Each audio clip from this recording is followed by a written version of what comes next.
Ele dizia que me amava, mas me fez desaparecer aos poucos. Uma história real da vovó que só entendeu anos depois o nome do que viveu: abuso psicológico. Minha filha, se você me visse na juventude, não ia me reconhecer. Eu era daquelas moças que andavam de cabeça erguida, cheia de sonhos, cheia de brilho no olho. Gostava de costurar, cantar enquanto varria a casa e sorria até quando o dia era difícil. Eu acreditava que o amor era a coisa mais bonita do mundo, que casamento era a realização de um conto de fadas. E foi com esse coração aberto que eu conheci o José Carlos. Ele era bonito, falante e fazia questão de me chamar de minha rainha desde o primeiro dia. Ah, como eu me senti especial! Minhas amigas diziam que ele era um cavalheiro, um homem sério, de família, trabalhador, e era mesmo. Mas ninguém via o que eu só descobri depois: que a bondade dele tinha hora, que o carinho dele vinha com manual de uso. Nos primeiros meses era só amor. Me levava para tomar sorvete depois da missa, escrevia bilhetinhos, me elogiava na frente dos outros. Mas, quando estávamos a sós, começavam os reparos. Primeiro foi o vestido. Tá muito justo, Marlene. Mulher direita não se exibe. Depois foi a risada. Você ri muito alto, fica vulgar. Aí foi minha amizade com a Deolinda. Essa tua amiga fala demais, te enche a cabeça de besteira. E sem perceber, eu fui me moldando. Fui trocando as roupas, calando a risada, me afastando das pessoas. Mas ele não gritava, não batia, nunca ergueu a mão para mim. E por isso mesmo eu achava que estava tudo certo. Que era exagerada, sensível demais. Hoje em dia, as meninas chamam isso de gaslighting, não é? Na minha época, a gente só sentia que tinha algo errado, mas não sabia dar nome. O tempo foi passando e os gestos de carinho viraram cobranças. Por que o arroz está com pouco sal? Você demorou demais no mercado? Viu alguém por lá? Essa novela aí só ensina coisa errada. Desliga isso. Eu vivia em alerta, como quem pisa em vidro. E o pior, achava que era isso mesmo o casamento, abrir mão das vontades em nome do amor. Ele me ensinou que se eu discordasse, era egoísmo, que se eu chorasse, era drama, que se eu quisesse mais, era ingratidão. Eu parei de cantar, parei de costurar, parei até de sonhar. Minha filha, você acredita que ele chegou a dizer que minha mãe me estragou por ter me deixado estudar até o ginásio? Que mulher com opinião era coisa de gente mal amada. Ele tinha um jeito tão seguro de falar que eu acreditava. Ele me desmontava com palavras suaves, mas afiadas. E sempre depois vinha um beijo, eu só quero o seu bem, ninguém vai te amar como eu te amo. E aquilo virava um ciclo, um veneno doce.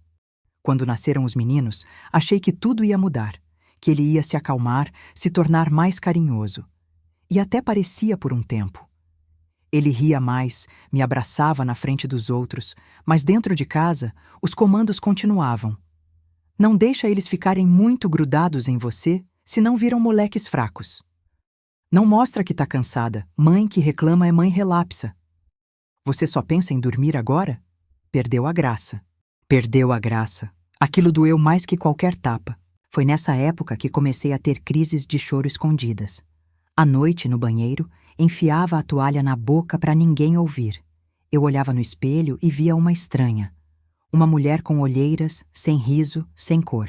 E ainda assim, dizia para mim mesma: é só uma fase, todo casal passa por isso. Você tem que ser forte. Mas forte para quê, minha filha? Para aguentar o quê? Um dia, eu estava no mercadinho e vi uma conhecida do bairro, a dona Cleonice, conversando com outra mulher sobre abuso psicológico. Eu nunca tinha ouvido essa expressão.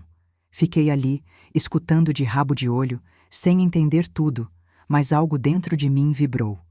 Elas falavam de mulheres que viviam com medo, que se anulavam, que andavam nas pontas dos pés dentro de casa. Era como se tivessem descrevendo minha vida.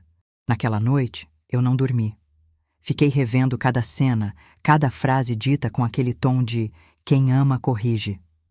Comecei a perceber que não era amor, era controle, era sufocamento. Mas eu ainda não conseguia sair, não sabia como. Tinha 2 filhos, uma casa inteira para cuidar e uma culpa enorme dentro do peito. E se ele tiver razão? E se eu for mesmo ingrata? E se eu destruir minha família por uma sensação? Ninguém nunca me disse que a dor silenciosa também machuca. Que o que não deixa marca na pele pode marcar muito mais fundo na alma. E eu fui ficando, fui sobrevivendo. Até que uma noite, o mais novo, o Caio, veio até mim no quarto. Tinha uns 12 anos na época. Ele me olhou e perguntou: "Mãe, você tá feliz?" Aquilo me desmontou. Eu fiquei em silêncio, com um nó na garganta. Ele continuou: "Porque às vezes eu acho que o pai te deixa triste. Você era mais alegre quando eu era pequeno." Minha filha, ouvir isso da boca do meu filho foi como levar um choque. Perceber que ele notava, que meus filhos viam, que eu estava ensinando para eles, sem querer, que amor é se calar, é se diminuir. Naquela madrugada, eu tomei a primeira decisão por mim mesma depois de anos. Peguei um caderno velho e comecei a escrever tudo o que eu sentia. Comecei a registrar o que acontecia. Era como se eu estivesse juntando forças no papel. Demorei meses. Mas aquela foi a semente do que viria depois. Eu não sabia ainda como ia sair daquilo. Mas comecei a lembrar de quem eu era antes. Comecei a sussurrar para mim mesma que eu merecia mais. Depois daquela madrugada, minha filha, eu nunca mais fui a mesma. Continuava morando sob o mesmo teto, servindo os mesmos pratos na mesa, arrumando a mesma cama. Mas alguma coisa dentro de mim tinha acordado. Eu não conseguia mais me convencer de que aquilo era normal, de que aquilo era amor. Comecei a olhar para o José Carlos de outro jeito. Observava cada palavra dele como se fosse nova, e percebia dia após dia como ele me diminuía sem levantar a voz. Ele sabia fazer isso com maestria, como quem não quer nada, como se fosse eu mesma a culpada por tudo. Uma vez cheguei a falar: "Zé, às vezes me sinto tão sozinha."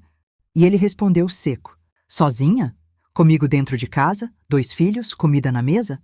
Sozinha tá quem mora na rua, Marlene." A conversa morria ali, e o silêncio crescia.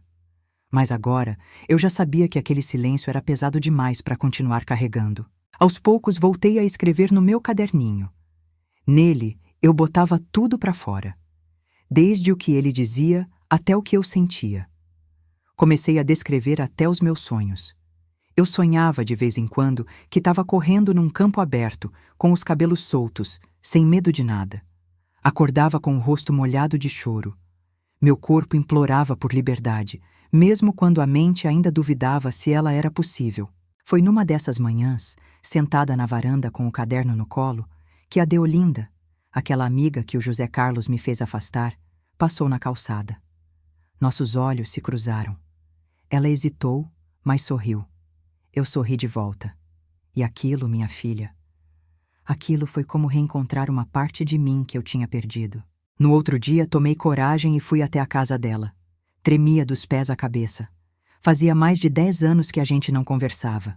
Ela me recebeu com um abraço tão apertado que eu chorei ali mesmo, na porta. Sentamos na cozinha e eu comecei a contar. Pela primeira vez, falei tudo. Não só os fatos, mas os sentimentos, as feridas, os medos. Ela ouvia com os olhos marejados. Em dado momento, ela segurou minha mão e disse: "Marlene, você está vivendo um abuso. Você sabe disso, né?" Aquela palavra ainda me assustava. Era grande, assustadora. Mas no fundo eu sabia. Sabia faz tempo. Só não tinha coragem de chamar pelo nome. Deolinda me apresentou a um grupo de mulheres na igreja do bairro. Mulheres mais velhas como eu. Algumas viúvas, outras separadas, outras ainda casadas, mas com histórias tão parecidas com a minha que parecia que tinham lido meu caderno. Aquelas reuniões foram minha salvação. A gente não se julgava, a gente se escutava. Cada uma levava um pedaço da outra consigo, e isso foi me dando força. Voltei a costurar. Peguei minha máquina antiga, ajeitei a luz na área de serviço e comecei a fazer panos de prato bordados. Aos poucos, vendia um aqui, outro ali. A cada ponto que eu dava no tecido, era como se eu costurasse também minha alma de volta. O José Carlos, claro, notou a mudança. Começou a resmungar. "Agora virou artesã? Vai vender pano na feira? Isso é vida de mulher casada? Mas eu não respondia mais como antes. Eu olhava nos olhos dele e dizia: é minha vida, é meu tempo, é meu trabalho. E ele se calava. Perdeu um pouco do controle que achava ter. Até que um dia veio o estopim. Cheguei em casa mais tarde, porque fiquei conversando com uma moça do grupo da igreja que tinha passado mal. Quando entrei, ele estava sentado na sala com a cara fechada. Disse: a senhora está andando muito solta por aí. Esqueceu que tem marido? Minha filha? Aquele dia eu levantei a voz. Pela primeira vez. Não esqueci, não. Mas você parece ter esquecido que eu sou gente, que eu respiro, que eu tenho vontade, que eu existo fora dessa casa. Ele ficou sem reação. Nunca tinha me visto firme. Tremia por dentro, sim, mas por fora minha voz era pedra. Naquela noite, dormi no quarto dos meninos. Eles estavam maiores já, mas me olharam com tanto respeito. Foi quando entendi que, além de mim, eu estava salvando também o futuro deles, mostrando para eles o que era certo, o que era justo. Na semana seguinte, levei meus documentos até o CRAS da cidade. Fui conversar com uma assistente social. Ela ouviu tudo com muita calma e me disse que eu não estava sozinha, que mulheres da minha idade também tinham direito à liberdade, que eu podia, sim, recomeçar. Comecei a preparar tudo, discretamente, sem pressa, mas sem pausa. No meu aniversário de 59 anos, anunciei para a família que ia me mudar, que precisava de um tempo para mim, que não era egoísmo, era sobrevivência. José Carlos riu, debochado. Disse que eu ia voltar em uma semana, com o rabo entre as pernas. Hoje faz 9 anos que eu saí daquela casa, e não voltei. Aluguei uma casinha simples, mas cheia de paz. Voltei a usar batom vermelho, a cantar enquanto lavo a louça, a rir alto, sem pedir desculpas. Os meninos me visitam todo domingo. E sempre dizem que têm orgulho da mãe, que tiveram coragem de ser feliz.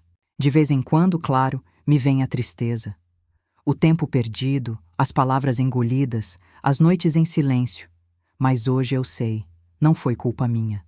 Eu fui vítima de um tipo de violência que muita gente ainda ignora. E por isso eu conto essa história. Para você que me ouve agora, minha filha, se o amor que você vive te apaga, te diminui, te silencia, isso não é amor. Você tem o direito de viver em voz alta, de ocupar espaço, de se sentir viva. E não importa a idade, o recomeço pode acontecer aos 20 ou aos 70. A coragem vem devagar, mas quando chega... minha filha, ninguém segura. Se essa história tocou seu coração, comenta aqui um coração branco e me diz: você já sentiu que estava desaparecendo aos poucos dentro de um relacionamento? A vó tá aqui para te ouvir. E não esquece de seguir o canal Segredo da Vó. Aqui, você nunca vai se sentir sozinha. A terceira parte dessa história ainda vai te surpreender.